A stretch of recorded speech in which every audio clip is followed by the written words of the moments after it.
Chapter 883, Demigod's Appraisal.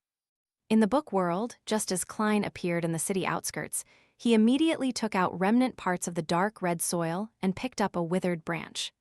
Using rod divination, he found the Tutenses II mummy. He was worried that this manifestation of hexes would harm the residents here. Although the book world didn't have any lack of Sequence 5 Beyonders, and the Tutenses II mummy remained in a muddled state, having lost the stimulus from Azek's copper whistle, it was still a demigod when it was alive. The hexes that its corpse produced after his death were bound to be extraordinary. Even Klein himself didn't dare approach it, if not for the anti-hex golden bead that Sharon had given him. Of course, Klein had also weighed the consequences before deciding on using Grossel's travels to steal the mummy. His previous experiences and the encounters of others had proven one thing: outsiders would not directly appear before the natives when they entered the book world. It required exploration before any contact was made.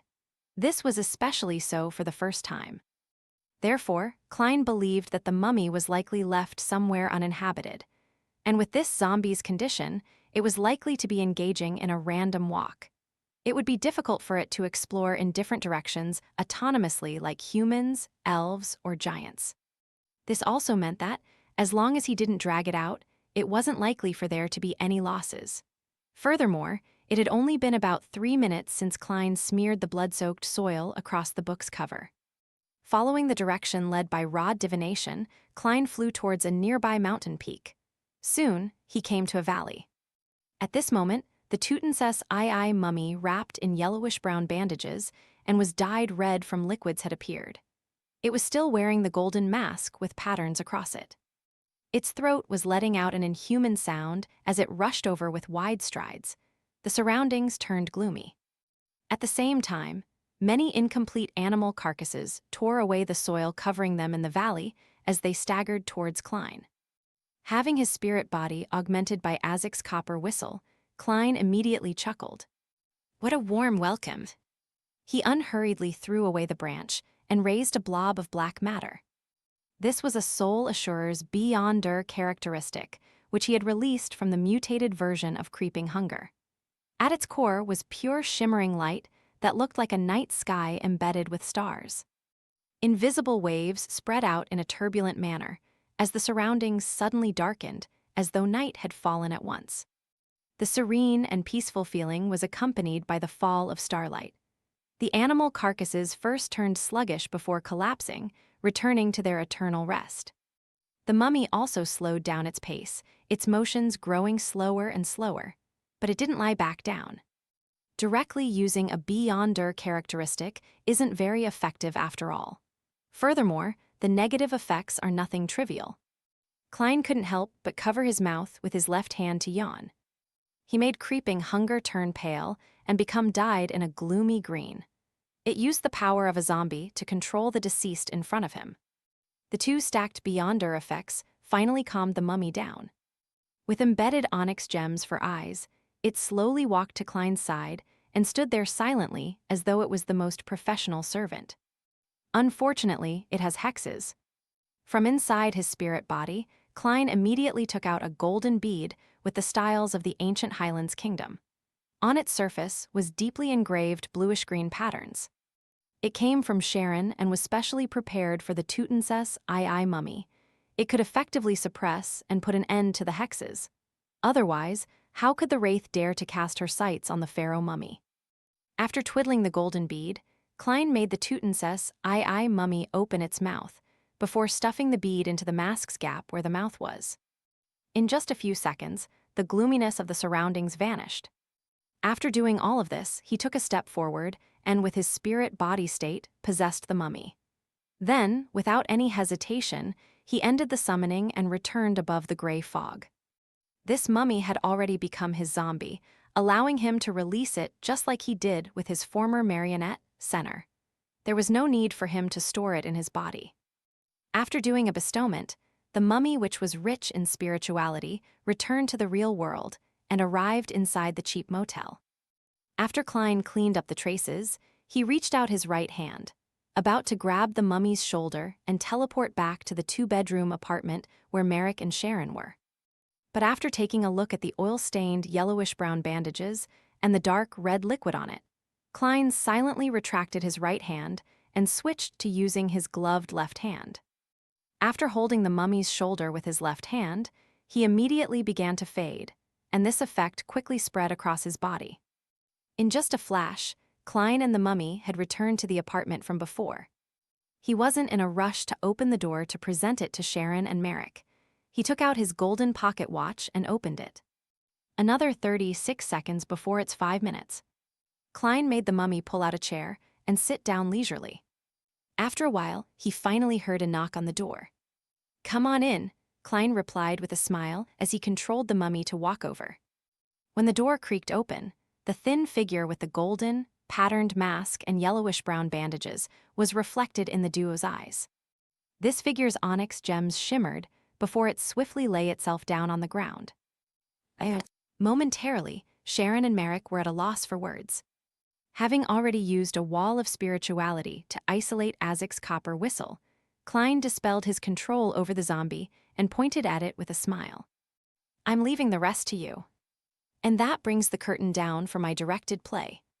Klein commented inwardly as he silently took in the sensation of his potion rapidly digesting. This made him believe that it didn't need to take him up until the end of the year to consider the problem of advancing to the level of a demigod. It might be expedited by 2 or even 3 months. Furthermore, with this digestion, the number of marionettes he could control finally rose to 2. The maximum limit reached 200 meters. Faced with enemies with the same level of spirit body as his, gaining initial control of the target and completely converting them into a marionette was respectively reduced to 10 seconds and 150 seconds. The range had also been expanded to 10 meters. "You really succeeded." Merrick's eyes stared at the Tutanses II mummy as he couldn't help but mutter. He could never have imagined that they could succeed. Sherlock Moriarty had managed to successfully steal something 4 demigods, and 2 terrifying sealed artifacts were vying for. Furthermore, this gentleman had previously returned empty-handed. Could it be that the mummy had delivered itself?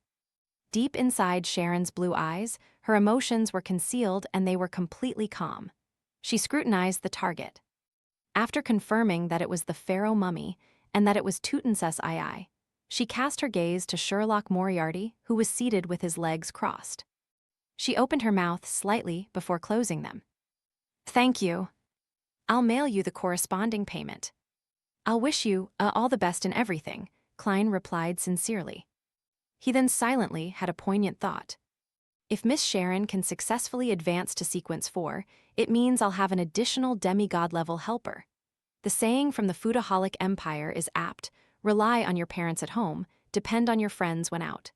The more demigod-level friends, the merrier. Our tarot club needs to develop more friends and reduce our enemies. However, my enemies seem to be ever-increasing. Having thought of that, Klein exhorted them. "Be careful of being hunted down." The Tutanses II mummy had too many of its items in the lone military's possession. It was very simple for them to use beyonder methods to lock onto it. Klein's paper angel interference was only effective for a limited amount of time. Of course, he believed that Sharon and Merrick were prepared. Otherwise, they wouldn't have had thoughts on stealing the pharaoh's mummy. Likewise, he also believed that they could deal with the origins of the gray metal masks and special fireworks. If it's Danitz, he would most likely say, "It didn't cross my mind." Klein did a comparison with a particular hunter failure. Sharon nodded, indicating that she would take note. Then, she made the Tutanses II mummy into her zombie and brought it into the spirit world. "Thank you for your help." Merrick, who stayed behind in the room, exhaled. He composed his surging emotions and bowed at Sherlock Moriarty. Following that, he left the room, removed his disguise, and blended into the crowd in East Borough. During this process, Klein remained sitting in his chair as he silently watched them leave. At some point in time, his figure also vanished. In an apartment near Pritz Harbor, the lone military's golden-eyed demigod entered and said to his partner, the lady in the evening gown, "Nothing for now." That's expected. If he wasn't certain of success, that mysterious person wouldn't have come to steal the Tutanses II mummy, the lady said in a heavy voice. However, we can relax our investigation scope. Those fireworks, that mask, those clothes, and that taunting bow should lead us to something. She was certain that the Tutenses Mummy's loss wasn't done by the Two Rose school of thought demigods. If it was part of their plan, there was no need for them to carry out that step only when they were in dire straits. They had almost failed to escape. The golden-eyed demigod nodded and said, I had a premonition that something would happen, but unfortunately, we didn't work with the churches for this operation. We didn't have enough manpower. He paused and asked, Have you figured out what method that mysterious person used? The lady held up the crown of thorns and stabbed a thorn into her neck. As blood trickled down, she shook her head. Perhaps the removing of the soil with the Tutenses Mummy's bodily fluid is a ritual. This is a very cunning fellow who's good at deceit.